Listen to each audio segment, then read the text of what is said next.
question my clients often have is, how do we retain our top talent and our most loyal customers? And man, is that a good question. Deloitte, in fact, just came out with their Global Human Capital Trends 2016 report, and it is not looking good for organizations who don't ask that question. Productivity in the US, for example, loses $300 million to low engagement. The revenue growth of high engagement companies is 2.3 times higher. Performance, 57% more efficient, and retention, 87% of people are more likely to leave if their workplaces have low engagement.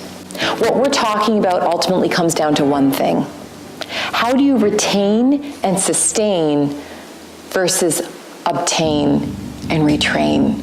Do you want to spend all of your time trying to keep and then bring in new talent, new customers, or do you want to keep focusing on what you do well, innovating, staying ahead of the curve? The average business lasts 40 years now, and you know, that's going to be shrinking even more as new and evolving technologies and businesses grow. So how will you survive? Your talent is the #1 competitive advantage you have. So I want to share with you the top 3 mistakes that businesses make.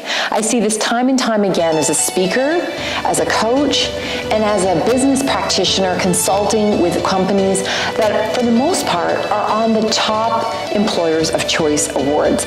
These are the things that I learned that they avoid so that they don't fall into the trap of constantly trying to obtain new talent and retrain them. Instead, they're able to retain and sustain the gains that they've made. So here are those 3 mistakes. But first of all, I want to invite you to get a free resource. Take a look here, because I've given you a spot where you can connect in, and I'll give you a cheat sheet of how to avoid these mistakes. Number 1, they don't look ahead. They just look what's right in front of them.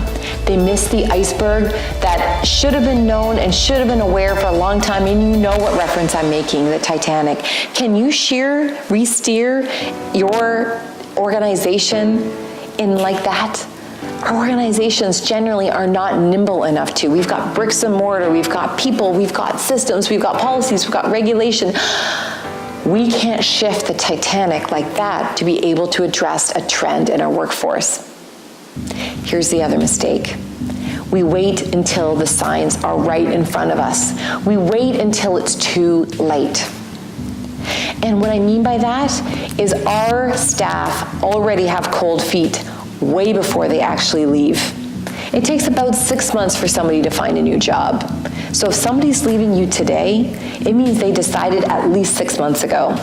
And if you are in a booming industry where you have talent that you can barely even get in the door yourself, that time probably is even shorter. So don't wait until people are telling you that they're leaving before you're going to do something. But when the first person leaves, please make sure you find out exactly why. People can leave for all kinds of personal reasons, but if you've got a trend happening, you're probably already on the losing end of that curve. Here's the third thing. Don't follow the crowd.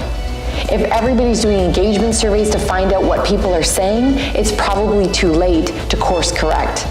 If you find out through that engagement survey, let's say 2 months after you do it, that people are unhappy, you've now had not only 2 months of unhappy people, but all the months that led up to that.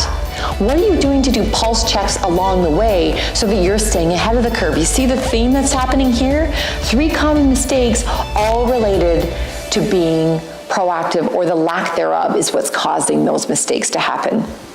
I have lots of other great resources for you that I want to ensure that you have access to be able to have healthy, happy cultures where you retain your top talent.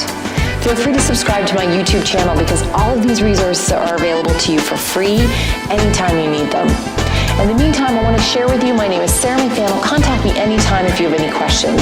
And what are your reasons and your burning platforms that you need to stay ahead of the curve? Let me know through the comment section here, and I will commit to looking at every one of those comments, giving you the resources that I have, as well as, of course, committing future blog posts to be able to address some of those things. So again, my name is Sarah McVanel. Be well and be great.